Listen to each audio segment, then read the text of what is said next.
Hi guys and welcome to another video. So in today's video we're gonna talk about structs, okay? So let's get started. So first of all, we're gonna need to write some code outside of the main function, okay?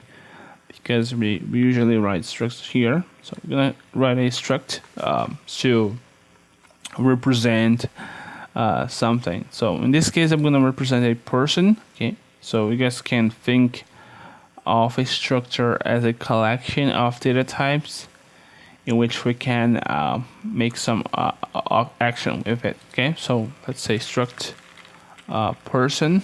Okay, so we do this. We will write pretty much as a function. Okay, it's pretty similar as a method. So inside of it, we're gonna put some data type. So a person has a name. So we're gonna use a char name to store its name. Okay. We're gonna store its age. So that's it. Just when I store those two fields. Okay.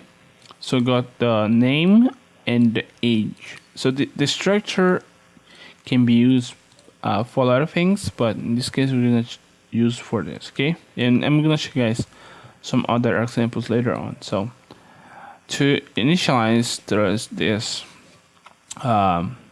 structure, we're gonna need to type struct person,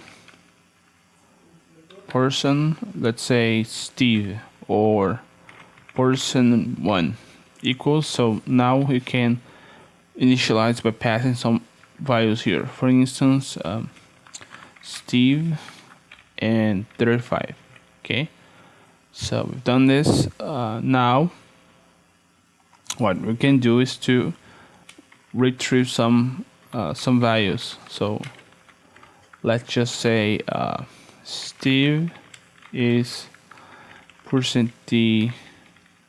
Actually, let's do %s is %d years old. Okay, so with this we can call person1 dot name and person1 dot age. Okay, so we will do this, and now I'm gonna execute.